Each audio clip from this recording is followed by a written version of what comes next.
फैसला।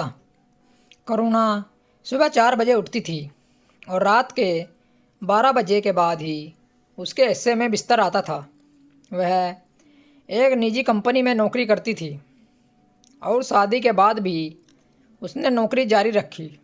लेकिन उसके ससुराल वालों को उसकी नौकरी से मतलब सिर्फ उसकी तनख्वाह तक था। उसकी थकान, उसकी सेहत और उसके आराम से किसी को कोई मतलब नहीं था। उसकी सास निर्मला देवी रोज़ सुबह दरवाज़ा पीटते हुए चिल्लाती, बहू, सूरज सर पर चढ़ गया है, उठो और पहले पूरे घर में झाड़ू पोछा करो, फिर नाश्ता बनाओ, उसके बाद ऑफिस जाना। करुणा नींद से भरी आंखों के साथ उठ जाती और बिना कुछ बोले काम में लग जाती, क्योंकि शादी के शुरुआती दिनों में उसे लगा था कि धीरे धीरे सब ठीक हो जाएगा। लेकिन कुछ भी ठीक नहीं हुआ। उसका पति अभिषेक हर महीने उसकी सैलरी आने का इंतज़ार करता था, मगर कभी यह नहीं पूछता कि वह दिन भर कैसे काम करती है। उसकी ननद पूनम पूरे दिन मोबाइल लेकर बिस्तर पर पड़ी रहती और जब करुणा ऑफिस जाने के लिए तैयार होती तो जानबूझकर अपने कपड़े उसके सामने फेंक देती और कहती, भाभी, शाम को आते समय इन्हें भी धो देना, मेरे पास टाइम नहीं है। करुणा सुबह का नाश्ता बनाती, सबको चाय देती, बर्तन धोती, पूरे घर की सफाई करती, फिर भागते भागते ऑफिस पहुंचती। ऑफिस में 8 घंटे काम करने के बाद जब वह थकी हुई घर लौटती तो उम्मीद होती कि शायद आज कोई उसका हाल पूछेगा, घर में थोड़ी मदद कर देगा। लेकिन घर के अंदर घुसते ही उसकी सास की आवाज़ सुनाई देती, बहू, रसोई में आओ, खाना बनाना है, हम लोग तुम्हारा ही इंतज़ार कर रहे थे। एक दिन ऑफिस में लगातार मीटिंग होने के कारण वह देर से घर पहुंची तो ससुर कांता प्रसाद जी गुस्से में बोले, नौकरी करने का इतना शौक है तो घर क्यों बसाया? घर पहले आता है, नौकरी बाद में। करुणा ने चुपचाप सिर झुका लिया, लेकिन उसके अंदर कुछ टूटने लगा था। उस रात जब सब खाना खाकर अपने कमरे में चले गए, तब भी वह रसोई में बर्तन मांज रही थी। हाथ साबुन से भरे हुए थे, पीठ दर्द से जल रही थी और आंखें नींद से बंद हो रही थी। तभी निर्मला देवी आकर बोली, काम खत्म हो जाए तो मेरे कमरे में आना, पैरों में दर्द है, दबा देना। करुणा ने पहली बार उनकी तरफ देखा। उसके चेहरे पर थकान साफ दिखाई दे रही थी, लेकिन किसी को कोई फर्क नहीं पड़ रहा था। वह रात के करीब 12 बजे अपने कमरे में पहुंची तो अभिषेक मोबाइल चलाते हुए बोला, मम्मी नाराज़ थी, उनके पैर ठीक से नहीं दबाए तुमने, थोड़ा घर के लिए भी सोचा करो। यह सुनकर करुणा का खून खोल उठा, लेकिन उसने खुद को रोक लिया। अगले दिन रविवार था। उसे लगा था कि कम से कम आज आराम मिलेगा घर पर।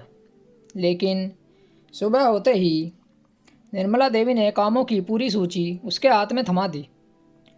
झाड़ू पोछा, पूरे घर के पर्दे धोना, स्टोर रूम साफ करना, दोपहर का खाना बनाना, शाम की चाय बनाना और रात का खाना भी। करुणा ने सूची को कुछ सेकंड तक देखा, फिर घर के चारों लोगों को देखा जो आराम से बैठे हुए थे, जबकि उसे उम्मीद की जा सकती थी कि वह अकेले पूरे घर का बोझ उठाए। उस दिन पहली बार उसके चेहरे पर चुप्पी नहीं थी। उसने सूची को मेज पर रखा और धीमी साफ आवाज़ में बोली, मैं नौकरी भी करती हूँ और घर का हर काम भी करती हूँ, लेकिन अब यह सब नहीं होगा। मैं कोई मशीन नहीं हूँ जो सुबह से लेकर रात तक सिर्फ चलती रहूँ। मैं भी थकती हूँ। उसकी बात सुनते ही पूरे घर में सन्नाटा छा गया, जैसे किसी ने बम फोड़ दिया हो। करुणा के मुंह से मैं कोई मशीन नहीं हूँ सुनते ही सास का मुंह गुस्से से लाल हो गया। उन्होंने तुरंत मेज पर हाथ मारते हुए कहा, अरे वाह, अभी तो 1 साल भी नहीं हुआ शादी को और बहू हमें नियम सिखाने लगी है। हमारे घर की बहुएं ऐसे जवाब नहीं देती। अभिषेक भी वहीं बैठा था। उसने एक बार भी यह नहीं पूछा कि करुणा आखिर इतना क्यों कह रही है। उल्टा वह उससे बोला, तुम्हें अगर इस घर में रहना है तो घर के हिसाब से रहो। पहले घर का काम देखो, फिर ऑफिस जाओ, अपनी मर्जी से नहीं। पूनम तो जैसे इसी मौके का इंतज़ार कर रही थी। वह हंसते हुए बोली, भैया, मैंने पहले ही कहा था कि नौकरी करने वाली लड़कियां ज़्यादा दिन सीधी नहीं रहती। सैलरी आते ही इन्हें घमंड हो जाता है। करुणा सबकी बातें सुनती रही। उसके चेहरे पर गुस्सा था, लेकिन आवाज़ अब भी शांत थी। घमंड मुझे अपनी कमाई का नहीं है। घमंड तो आप लोगों को है कि एक इंसान से 24 घंटे काम करवाकर भी उसे एहसान जताया जाए। यह सुनते ही निर्मला देवी चिल्लाई उठी, तुम मत करो काम। किसने रोका है? नौकरी भी छोड़ दो और घर भी छोड़ दो। कांता प्रसाद भी पहली बार बोले, बहू, घर में शांति चाहिए तो बहस बंद कर दो। हमारी पीढ़ी की औरतों ने इससे ज़्यादा काम किया है। करुणा ने उनकी तरफ देखा और बोली, उनकी मजबूरी थी बाबूजी, क्योंकि उनके पास उसके अलावा कोई रास्ता नहीं था। लेकिन मेरी मजबूरी नहीं है। मैं कमाती भी हूँ, घर भी संभालती हूँ, फिर भी मुझे नौकरानी की तरह ट्रीट किया जा रहा है। उसकी बात किसी को पसंद नहीं आई, क्योंकि उसने सच बोल दिया था। उस दिन दोपहर का खाना करुणा ने नहीं बनाया। वह अपने कमरे में चली गई और पहली बार आराम से बैठकर चाय पीने लगी। नीचे पूरे घर में हड़कंप मच गया। निर्मला देवी बार बार रसोई में जाकर वापस आ रही थी। पूनम को गैस जलाना तक ठीक से नहीं आता था और अभिषेक को तो चाय बनानी भी नहीं आती थी। दोपहर तक किसी ने खाना नहीं खाया। आखिरकार निर्मला देवी ने गुस्से में रसोई संभाली, लेकिन सालों बाद काम करते करते उनकी भी हालत ख़राब हो गई। शाम होते होते घर का माहौल अजीब जहरीला हो चुका था। रात में अभिषेक कमरे में आया और दरवाज़ा बंद करते हुए बोला, तुम जानबूझकर तमाशा कर रही हो घर में। करुणा ने बिना उसकी तरफ देखे कहा, तमाशा मैं नहीं, तुम लोग 1 साल से कर रहे हो। मतलब यह है कि मेरी सैलरी हर महीने चाहिए, लेकिन काम किसी को नहीं करना है। घर के काम घर के लोग तो कर ही सकते हैं, और कर नहीं सकते तो थोड़ी मदद तो कर ही सकते हैं, लेकिन मुझे इंसान की तरह ट्रीट नहीं करना। बस 4 बजे से रात के 12 बजे तक काम करवाना है और फिर कहना है कि मैं परिवार के लिए कुछ नहीं करती। अभिषेक का चेहरा उतर गया, लेकिन उसने अपनी गलती मानने के बजाय कहा, मम्मी पापा को बदल नहीं सकते हम। करुणा तुरंत बोली, तो फिर मुझे भी मत बदलो।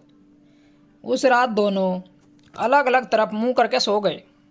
अगले दिन सुबह करुणा अपने समय पर उठी। उसने अपना नाश्ता बनाया, अपना टिफ़िन तैयार किया और ऑफिस जाने लगी। निर्मला देवी गुस्से में चिल्लाई, झाड़ू कौन लगाएगा? करुणा ने शांत स्वर में कहा, जिसे गंदगी दिख रही है वही लगा देगा। बाकी लोग करेंगे क्या यहाँ बैठ के? बर्तन कौन मांजेगा? जिसने इस्तेमाल किया है वह मांज देगा। खाना कौन बनाएगा? घर में 4 लोग हैं, कोई भी बना सकता है। इतना कहकर वह घर से निकल गई। उसके जाते ही पूरे घर में जैसे तूफान आ गया, लेकिन किसी को अंदाज़ा नहीं था कि उसी दिन शाम को करुणा एक ऐसा फैसला सुनाने वाली है जिससे पूरे घर की नींव हिलने वाली थी। अब करुणा क्या फैसला लेगी, जानने के लिए कहानी का अगला भाग ज़रूर पढ़ें और चैनल को भी ज़रूर सब्सक्राइब करें। मिलते हैं आपसे कहानी के अगले भाग के साथ। कहानी सुनने के लिए आप लोगों का धन्यवाद। राम राम दोस्तों।